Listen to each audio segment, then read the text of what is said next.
মাসির বাড়ি কালী পুজোর ব্লগটা করেছিলাম ঠিকই, কিন্তু বিভিন্ন রকম কাজে বিজি হওয়ার জন্য ব্লগটা আপলোড করতে অনেকটাই লেট হয়ে গেল। ফেব্রুয়ারির 3 তারিখে দুপুর মা আর আমি রেডি হয়ে বেরিয়ে গেলাম মাসির বাড়ির উদ্দেশ্যে। তারপর মামা মামি আমরা সবাই মিলে রওনা হয়ে গেলাম। অনেকটা পৌঁছাতে লেট হয়ে গিয়েছিল।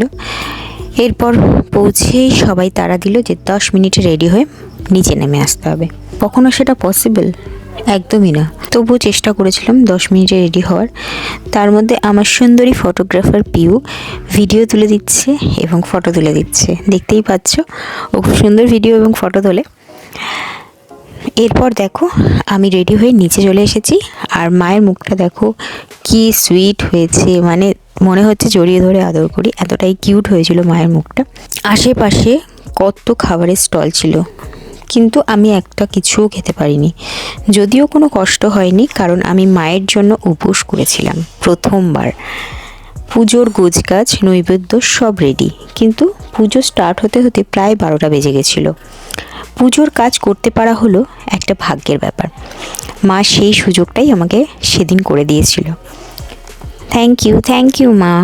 আর এদিকে ঠাকুরমশাইকে কিন্তু আমার খুব পছন্দ হয়েছিল, কারণ উনি খুব সুন্দরভাবে ভক্তি ভরে মন্ত্রগুলো পাঠ করছিলেন।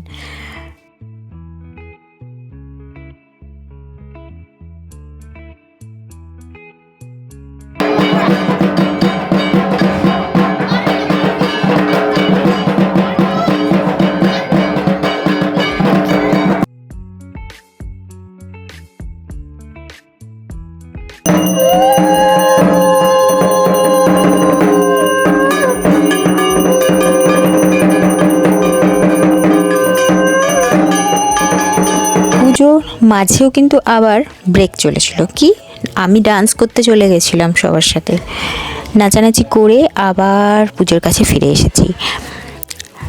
দেখলাম যজ্ঞ শুরু হয়ে গেছে, প্রায় 4টে বেজে গেছিলো যজ্ঞ শেষ হতে হতে।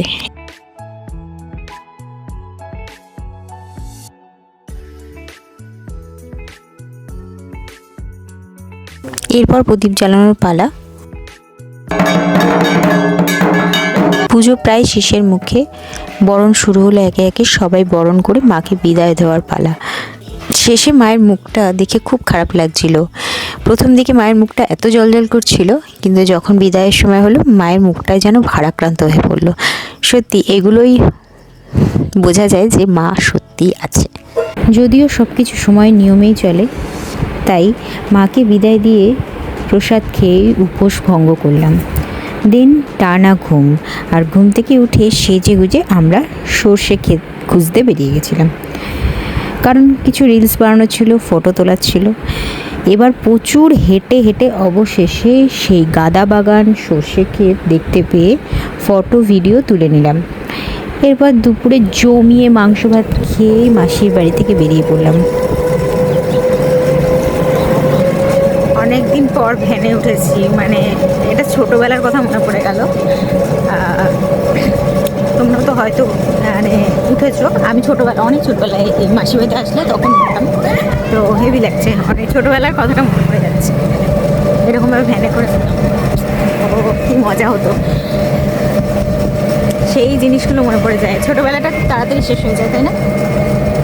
অনেক দিন পর অবশ্য জানো ভ্যানে উঠেছিলাম।